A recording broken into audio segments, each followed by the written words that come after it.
A poor black child from a trailer park thinks she can heal a federal judge.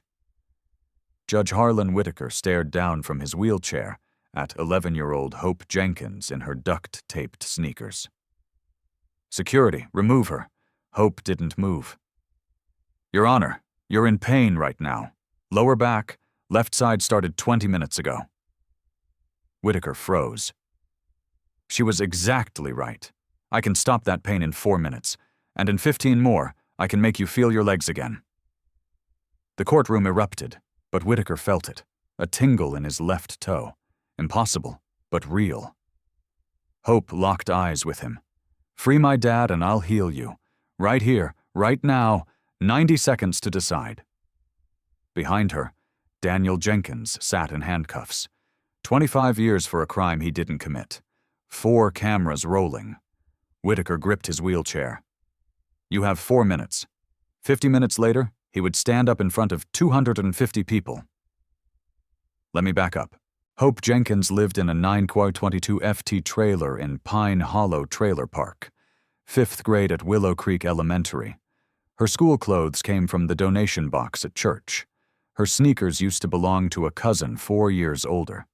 The sole on the right one flapped when she walked. Her grandmother Ethel was 75.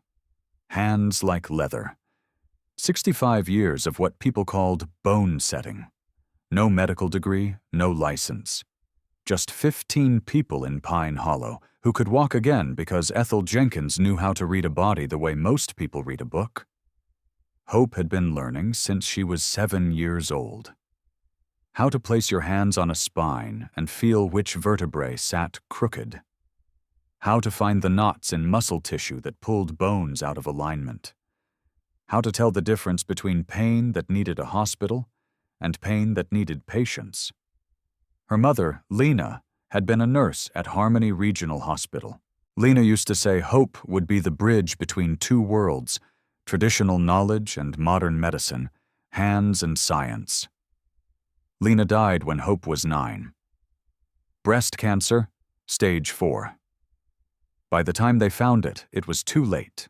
And even if they'd found it early, there wasn't money for treatment. Not on a nurse's salary. Not with a husband who just lost his job. That was 3 years ago.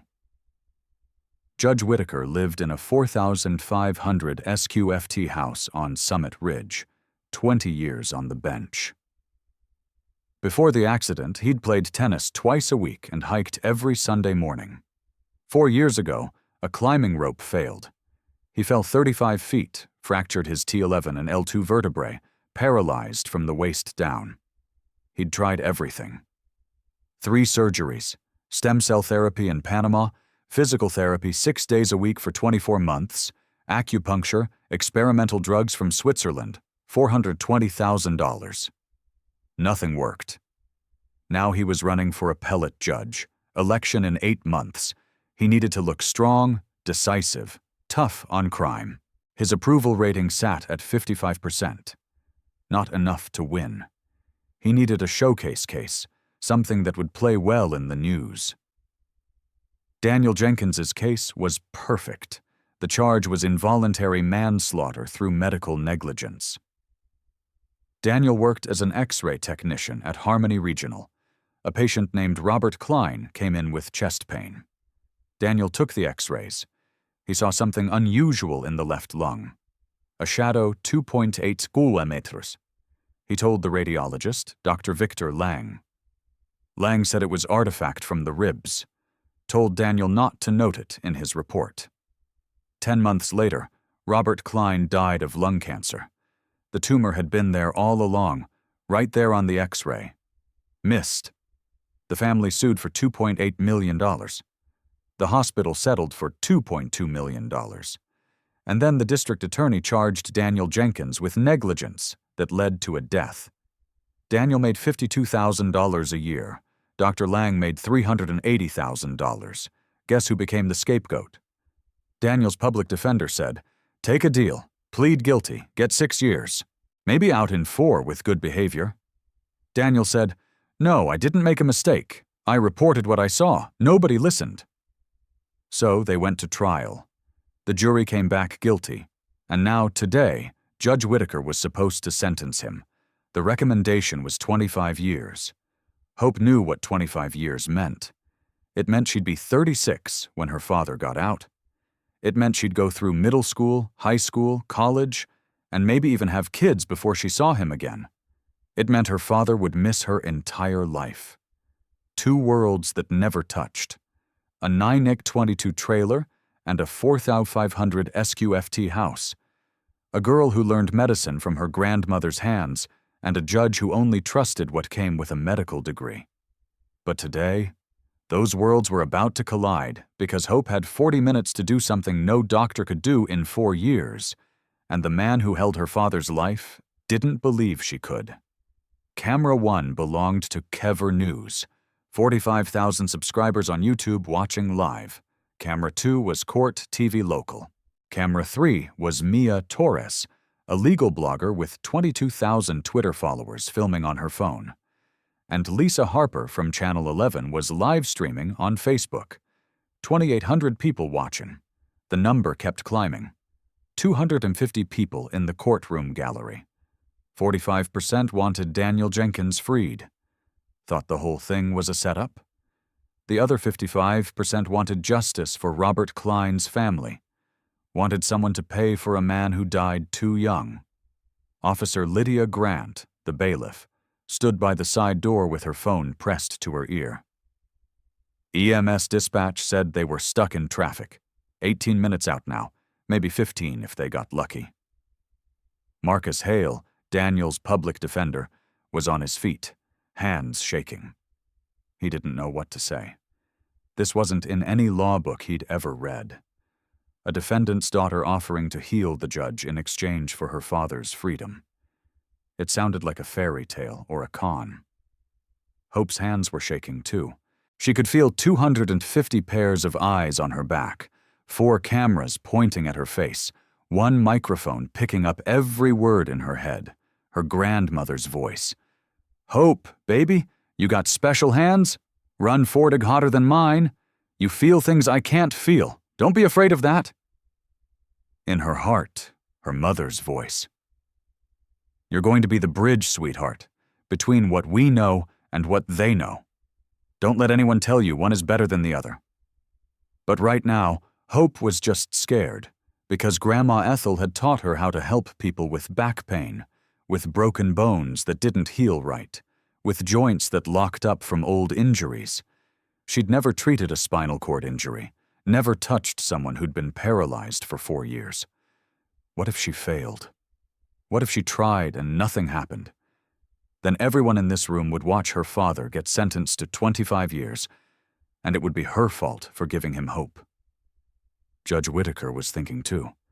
His heart rate was 120. He could feel it pounding in his ears. The muscle spasms had started 20 minutes ago. Pain shooting up from his lower back into his ribs. He'd had episodes like this before. Usually he could breathe through them, take his medication, wait it out. But not today. Not in front of 250 people and 4 cameras. If he left the courtroom, the case would go to Judge Carla Evans. Evans was soft. She'd probably reduce Daniel Jenkins's sentence to 12 years, maybe 10. Whitaker couldn't let that happen. This case was his ticket to the appellate court.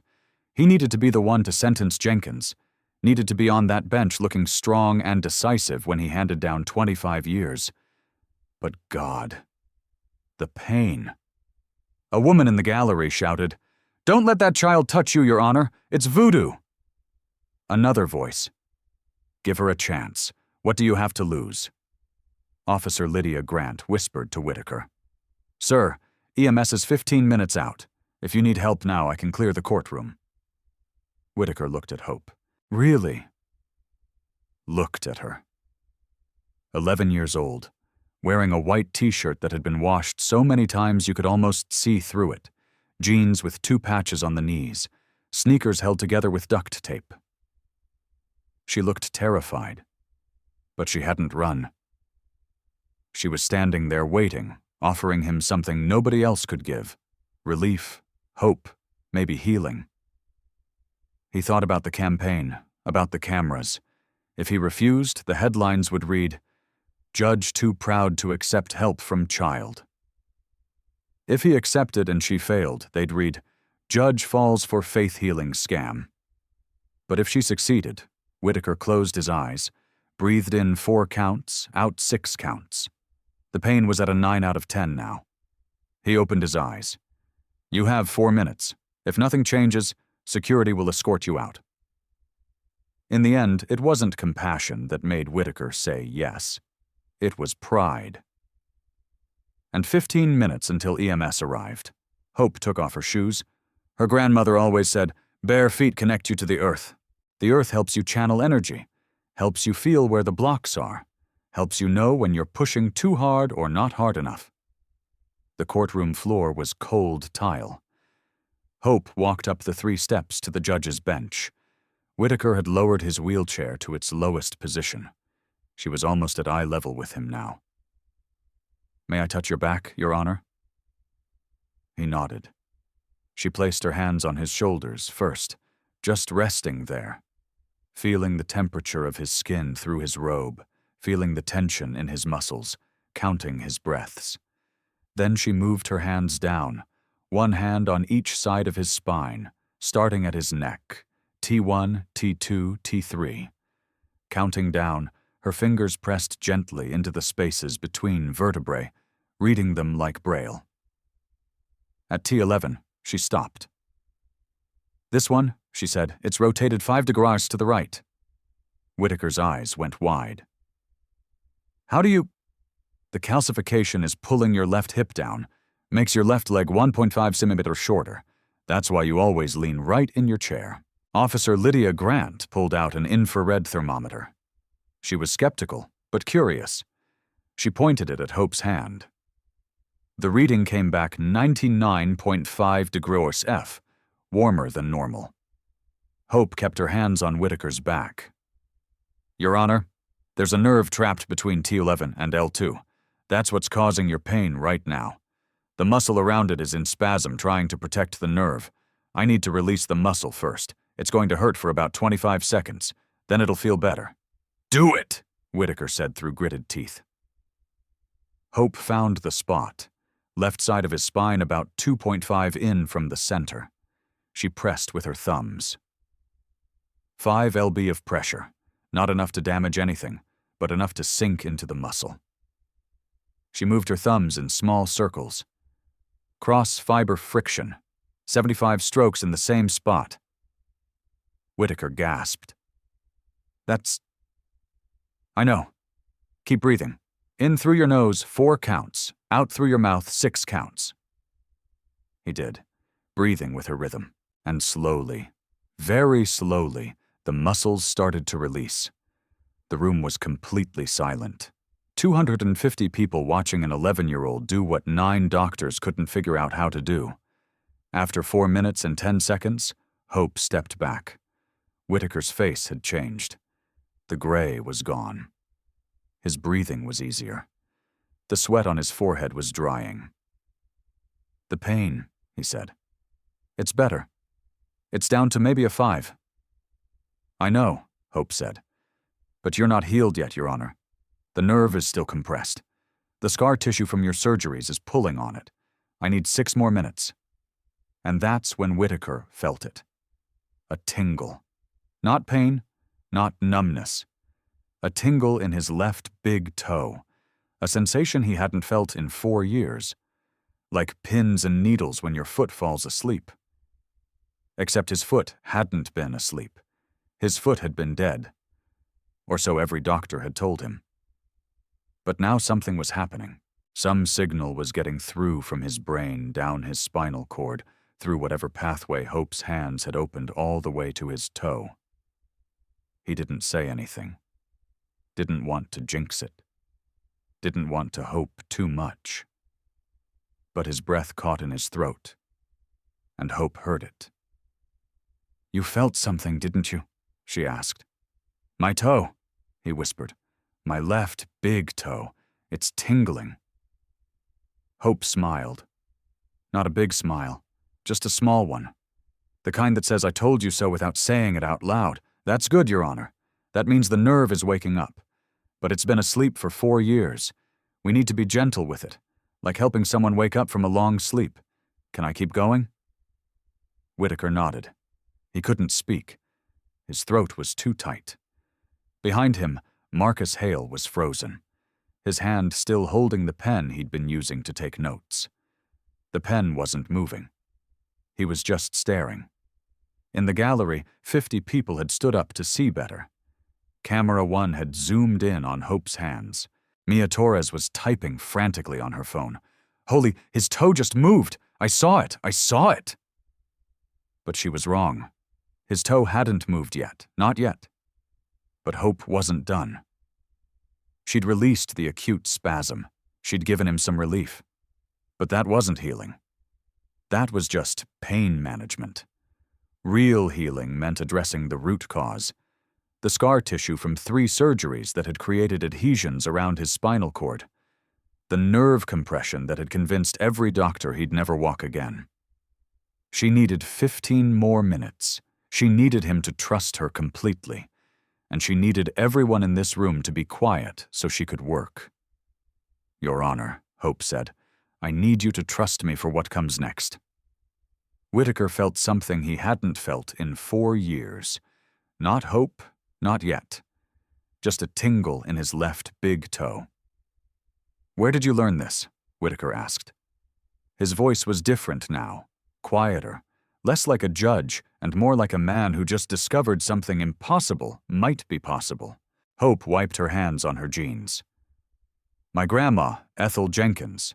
She learned from her mother, and her mother learned from her mother. 5 generations, Your Honor. We've been healing people in Pine Hollow for 70 years. 5 generations, Whitaker repeated. But you're only 11. My mom taught me 2 before she died." Hope's voice got smaller. Her name was Lena Jenkins. She was a nurse. She was, at Harmony Regional Hospital, same hospital where my dad works. Whitaker went very still. Lena Jenkins. The name landed in his memory like a stone dropping into water, ripples spreading out, a face forming in his mind. A young nurse with kind eyes and her hair in long braids 4 years ago, right after his first surgery. She'd been assigned to his recovery room. He remembered now through the fog of pain, medication, and despair.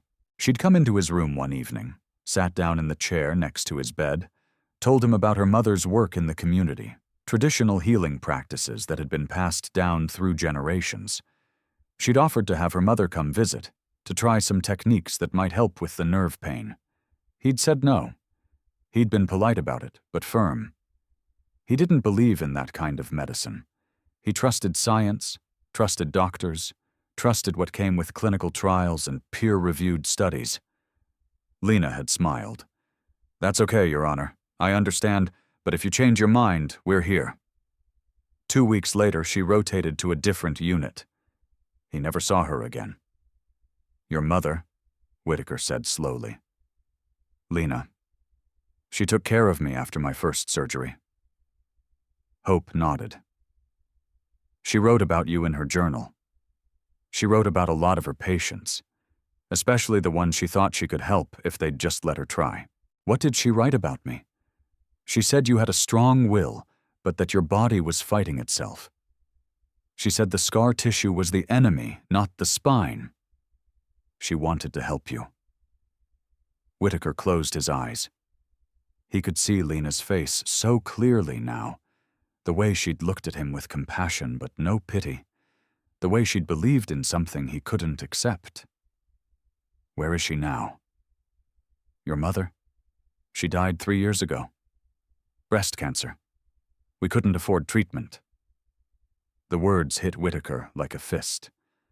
This woman who'd wanted to help him, who'd offered her family's knowledge freely, she'd died because she couldn't afford the very medical system he'd trusted above all else. And now her daughter stood in front of him, 11 years old, offering to finish what her mother had started. Whitaker closed his eyes.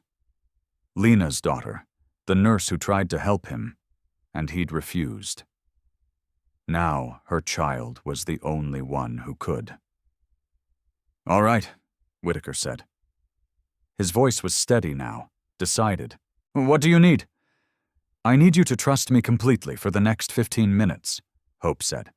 "And I need everyone to be quiet." Officer Lydia Grant made an announcement. "Please, everyone, silence in the courtroom." Then she checked her phone. "EMS is 9 minutes out. We have 25 minutes until sentencing deadline." Hope asked for 3 things: a warm towel from the break room, a bottle of water for the judge to drink, and someone to help hold his legs steady while she worked. Marcus Hale stepped forward. "I'll help." Whitaker lowered his wheelchair all the way down and leaned to his left side. Hope placed the warm towel across his lower back, gave him the water bottle. "Drink half of it. Your muscles need to be hydrated for this to work." Then she began Phase 2. Her grandmother had taught her 3 levels of technique. Level 1 was what she'd just done. Acute pain relief, surface work. It helped immediately but didn't fix the underlying problem. Level 2 was deeper. It went after the adhesions. The scar tissue that formed after surgery and trauma. The stuff that wrapped around nerves and blood vessels like spider webs, pulling everything out of alignment, choking off signals between the brain and body. This was going to hurt. "Your Honor, I'm going to work on the scar tissue now. 4 sections. Each one is about 7 in long, right where they cut you open for surgery. I need to break up the adhesions. It's going to feel like deep pressure, maybe 6 out of 10 on pain, but it's good pain. It means the tissue is releasing." "Okay." Whitaker nodded. "Do what you need to do." Hope positioned her fingers along the first section of scar tissue. She could feel it under her hands. Thick, ropey, pulling the skin and muscle into unnatural patterns.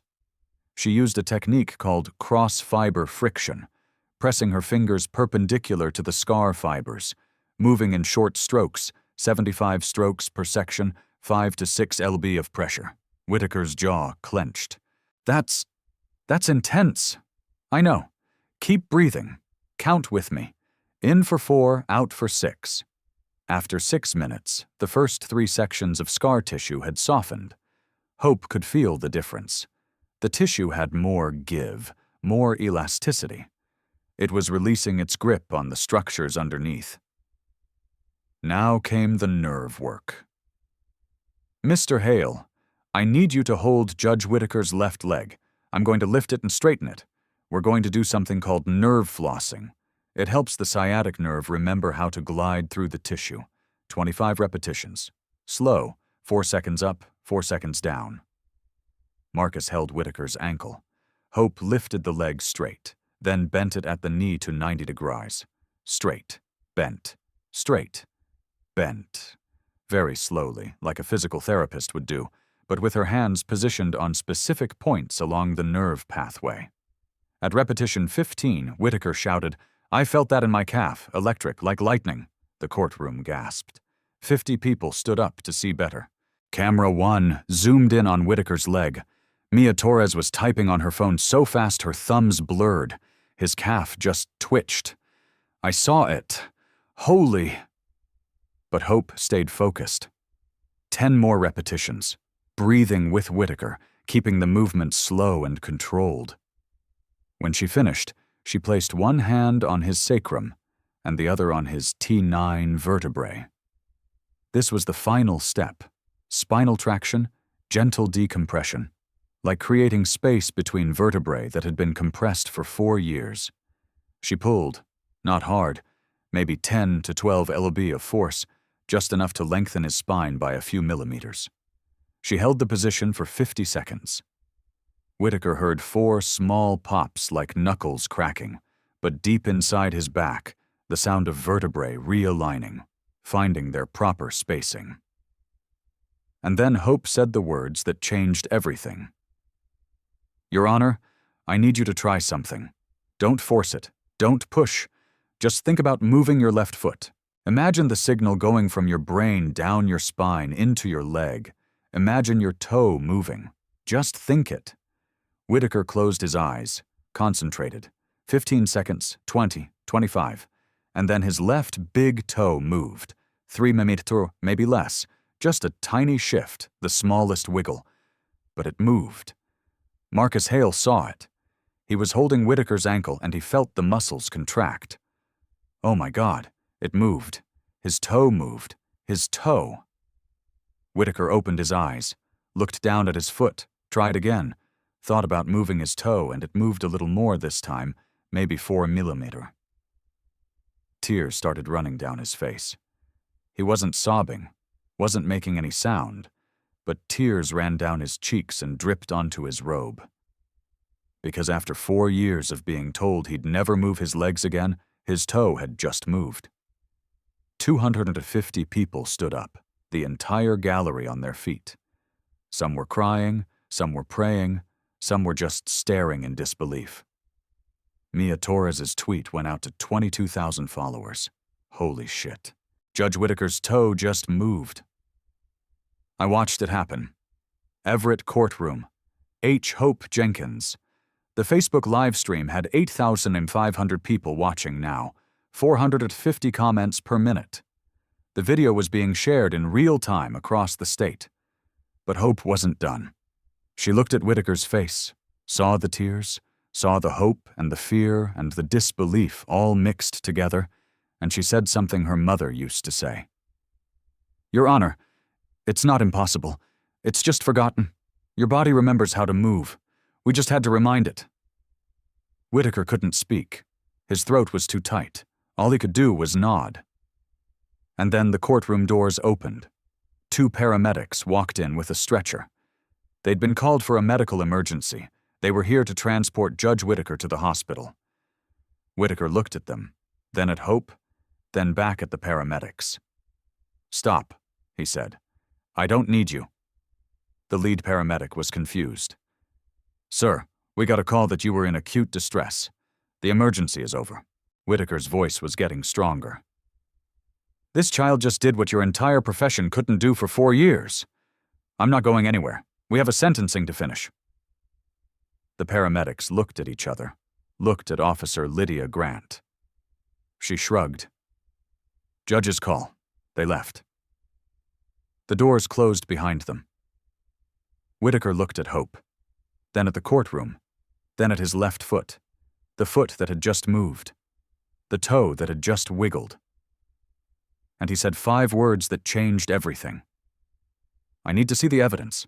Whitaker looked at Hope, then at the courtroom, then at his left foot, and he said 5 words that changed everything. "I need to see the evidence." "Bailiff," Whitaker said, his voice carrying a new authority. "Bring me the case files. All of them." Elena Vargas stood up so fast her chair scraped against the floor. "Your Honor, the trial is over. The jury has already deliberated. You're here to sentence, not to retry the case. I'm here to ensure justice. Ms. Vargas, bring me the X-ray evidence." Officer Lydia Grant retrieved 4 folders from the court clerk. Case file number 2031, CR 4729. 18 X-ray images, 280 pages of testimony transcripts. She carried them to Whitaker's wheelchair and placed them on the portable desk attachment. 20 minutes until the sentencing deadline. Whitaker pulled up the X-ray images on the courtroom's large display screen, the same screen they'd used during the trial to show evidence to the jury. Now everyone in the gallery could see them. Robert Klein's chest X-ray taken 11 months before he died. Hope stepped closer.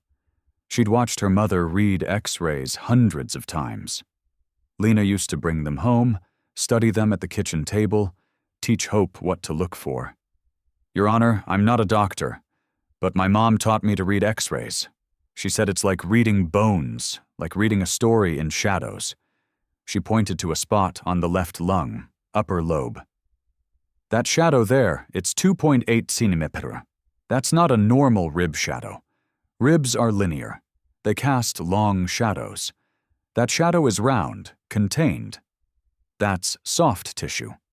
Whitaker compared it to the radiologist report signed by Dr. Victor Lang. The report stated, "Rib fracture visible on left posterolateral aspect, Ribs 3 to 5. No complications. Follow-up in 8 weeks if pain persists. No mention of any mass in the lung. Whitaker pulled up Daniel Jenkins's testimony from the trial transcript. Read it aloud. I saw something unusual in the lung field. I told Dr. Lang. He said it was artifact from the rib fracture. He told me not to note it in my report. He said it would confuse the attending physician. Whitaker looked at the courtroom. Who was the attending physician? Officer Lydia Grant checked the records. Dr. Sophia Reyes and Dr. Reyes never saw Daniel's concern because Dr. Lang told him not to document it. Elena Vargas's face had gone pale. Your Honor, this is highly irregular. You cannot review evidence during sentencing. Ms. Vargas, a man's daughter just gave me back my toe. I think irregular is exactly what we need today. The victim's family is here. Vargas gestured to 5 people sitting in the front row. They deserve closure. Mr. Jenkins's negligence or Dr. Lang's negligence. Whitaker leaned forward. Let me ask you something, Ms. Vargas. Why would a radiologist tell a technician not to document something unusual? Because if it's not documented, there's no paper trail. If there's no paper trail, there's no liability. Hope's voice was small but clear. Why would Dr. Lang do that? Whitaker was connecting dots now, the kind of dots that had been sitting in front of everyone, but nobody had wanted to connect. Robert Klein died 10 months after that X-ray. His family sued for $2.8 million. Harmony Regional Hospital settled for $2.2 million. The hospital's insurance covered most of it. But hospitals don't like lawsuits, even when insurance covers the costs. Lawsuits raise premiums, damage reputations, scare away patients, so when the family pushed for criminal charges, the hospital needed someone to blame. A radiologist making $380,000 a year. Too valuable, too connected, too many important patients who specifically requested him. An X-ray technician making $52,000 a year. Expendable. Whitaker looked at Elena Vargas. Ms. Vargas, who contributed to your campaign last year? Vargas's face went from pale to white. That's irrelevant to this case. Harmony Regional Hospital donated $30,000 to your re-election campaign. Public record, Washington Secretary of State website. Anyone can look it up. The courtroom exploded. 250 people started talking at once. Camera 3 zoomed in on Vargas's face. The live stream viewer count hit 14,000. Nathan Cole, the attorney for Klein's family, stood up. Your Honor, we request a recess. Whitaker hit his gavel 3 times hard. This court is not recessing. Mr. Cole, sit down. And he looked at Hope. Your father didn't make a mistake. He tried to prevent one. Hope nodded. She'd known for 4 years, known her father was innocent, known nobody would believe her until now. Whitaker had spent 4 years in a wheelchair. Daniel Jenkins had spent 4 years in a cell. Both were innocent. Both were betrayed by the same system. Whitaker hit the gavel 3 times. Order. Order. The courtroom fell silent. I'm calling a 45-day continuance to review the evidence in this case. Elena Vargas shot to her feet. Your Honor, you cannot. I just did. Whitaker's voice was steel. Daniel Jenkins will remain free on bail pending an evidentiary review. This court is adjourned for 45 days. This is unprecedented, so is an 11-year-old healing a paralyzed judge counselor?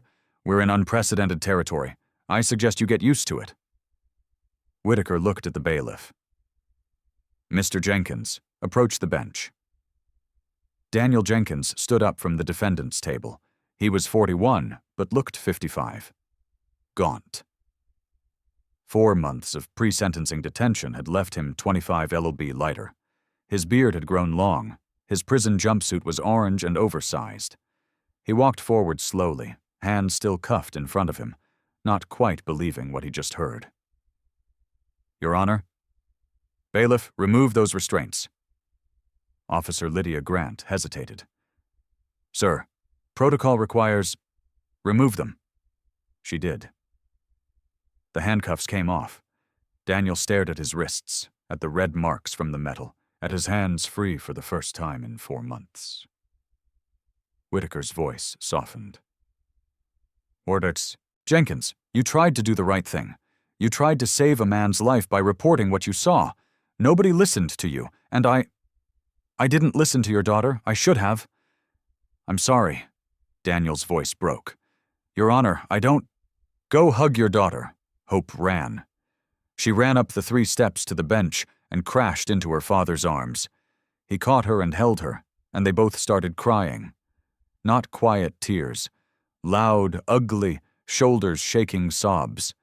The kind you cry when something you thought was lost forever suddenly comes back. 150 people in the gallery started clapping. The other 100 sat in stunned silence trying to process what they'd just witnessed. But Whitaker wasn't done. "I'm also ordering an independent investigation into the radiology department at Harmony Regional Hospital. Special focus.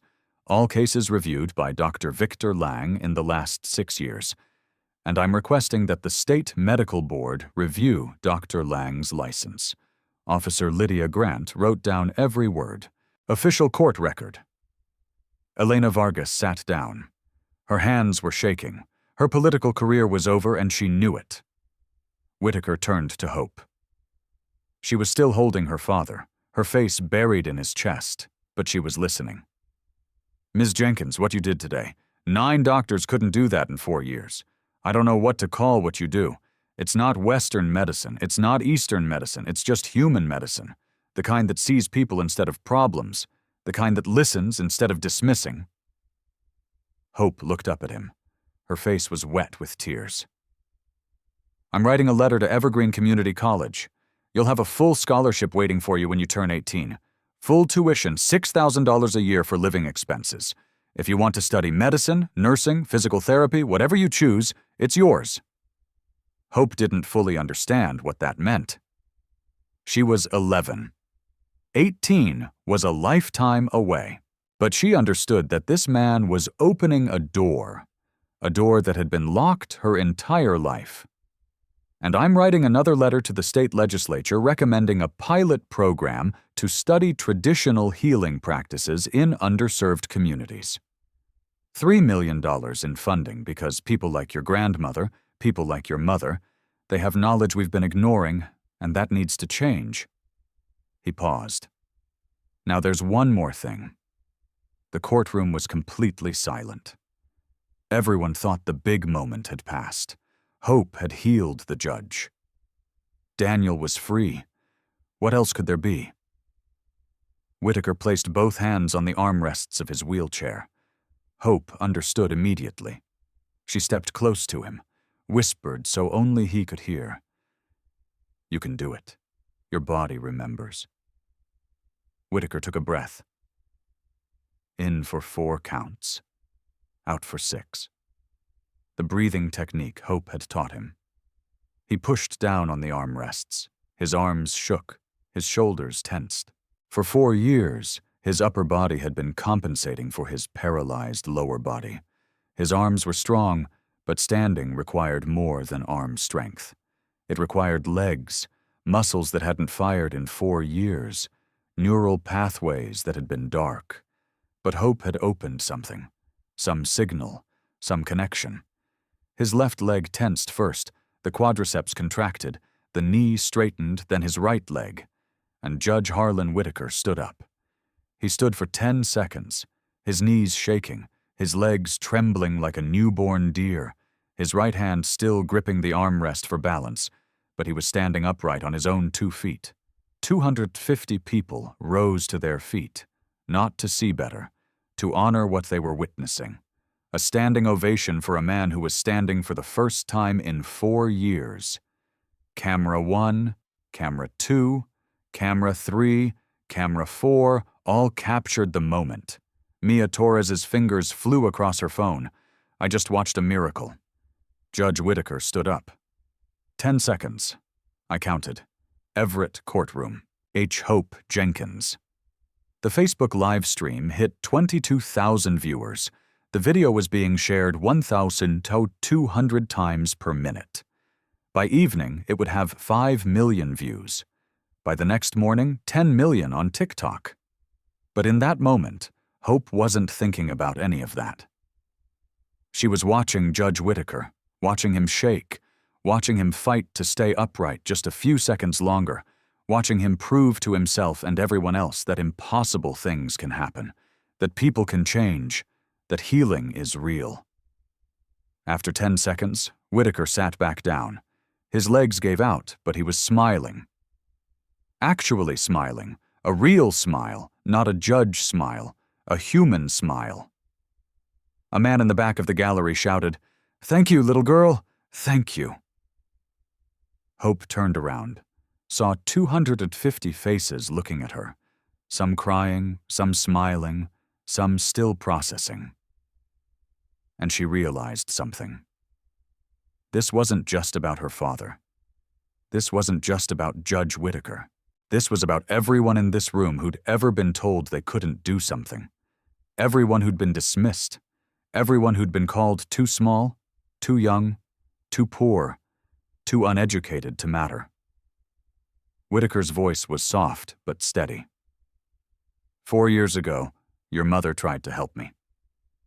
I said, "No." I told her I didn't believe in that kind of medicine. She smiled and said, "That's okay, Your Honor. One day you will." She was right. I just wish she were here to see this. Hope's voice was barely a whisper. She is, Your Honor. She's always been here. It took 4 years for Whitaker to stand. It took 4 hours for Hope to change his mind. It took 4 seconds for 250 people to believe in something bigger than themselves. 8 weeks later, all charges against Daniel Jenkins were dropped. The independent investigation revealed that Dr. Victor Lang had misread 7 other X-rays over the previous 3 years. 4 patients had received delayed diagnosis because of his errors. 2 had died. The state medical board suspended Lang's license for 3 years. He faced 4 civil lawsuits from families, 600 hours of mandatory retraining before he could practice again. His career was effectively over. Harmony Regional Hospital issued a formal apology to Daniel, offered him $220,000 in compensation. Daniel took $60,000, enough to pay off his legal fees and 4 months of bills. He donated the rest to Pine Hollow Community Health Initiative. He got a new job at Cascade Medical Center across town, lead X-ray technician, $70,000 a year, better benefits. A supervisor who actually listened when Daniel flagged something unusual on a scan. Elena Vargas lost her election in November, 62% to 38%. The headlines had destroyed her credibility. She resigned from the prosecutor's office and moved to private practice quietly, hoping people would forget. Judge Whitaker continued physical therapy with Hope and Ethel Jenkins, 4 sessions per week. Wednesday, Friday, Sunday mornings at the courthouse before proceedings started. After 8 weeks, he could stand for 4 minutes without support. He could walk 16 steps with a walker. His doctor, Dr. Carla Nguyen, couldn't explain why the techniques were working. All she could say was, "Whatever this is, it's working. Keep doing it." Whitaker wrote to the state legislature. House Bill 1587, a pilot program with $3 million in funding to research traditional healing practices in low-income communities. The bill passed in April. Whitaker's appellate court campaign used it as a centerpiece. He won his election with 68% of the vote. Hope Jenkins became a local hero in Pine Hollow. The video of her healing the judge went viral. 5.5 million views on YouTube, 10 million on TikTok. National news picked up the story. She was invited on Good Morning Seattle and The View. The family declined. Ethel said, "My grandbaby doesn't need to be on TV. She needs to be in school learning, growing up normal." But normal wasn't quite possible anymore. Evergreen Community College sent the scholarship letter. Full tuition plus $6,000 per year in stipend waiting for her when she turned 18. University of Washington Medical School sent a letter for early admission pathway. If Hope wanted to study medicine, they had a program designed specifically to honor traditional healing knowledge alongside modern medical training. Ethel Jenkins got a job offer too. Evergreen Community Health Center wanted her as a community health consultant, part-time, $30 an hour, teaching nurses and doctors about bone-setting techniques that had been passed down through 5 generations. Ethel said, "Yes, but only on one condition. I teach what I know. You don't try to turn it into something it's not. And you listen. Really listen. Because these techniques work not because of magic. They work because somebody took time to understand the body, to respect it, to learn what it needs instead of forcing what we think it should do." She taught 20 nurses and 8 doctors that first year. By the second year, the program expanded to 4 other community health centers across Washington. Harmony Regional Hospital's CEO, Victor Hale, resigned. The board implemented a new policy. Every X-ray would now be reviewed by 2 radiologists, double-check system. They created a patient advocacy office with a 24-hour hotline. Any patient or employee who saw something wrong could report it directly, confidentially, without fear of retaliation. The hospital donated $150,000 to Pine Hollow Community Health Initiative. It wasn't enough to undo the damage, but it was a start. 8 weeks after the courtroom incident, Whitaker invited Hope and her family to his house. First time they'd ever been to Summit Ridge. The house was exactly as Hope had imagined. 4,800 square FT, high ceilings, big windows, a garden in the back with rose bushes, and a fountain. Whitaker met them at the door. He walked 16 steps from the entrance to the living room. No walker, just a cane in his left hand. His gait was uneven, his right leg still weaker than his left, but he was walking. Daniel shook his hand. Ethel hugged him. Hope just smiled. They sat in the living room. Whitaker brought out tea and a package wrapped in brown paper. "This is for you," he said to Hope. She unwrapped it carefully. Inside was a journal, leather-bound, worn at the edges, pages yellowed with time. "Your mother's journal. I found it in the Harmony Regional Archives. They were going to throw it away. I asked them to send it to me instead." Hope opened it. 280 pages of her mother's handwriting, notes about patients, techniques she'd learned from Ethel, observations about how traditional knowledge and modern medicine could work together instead of fighting each other. The last entry was dated 4 weeks before Lena died.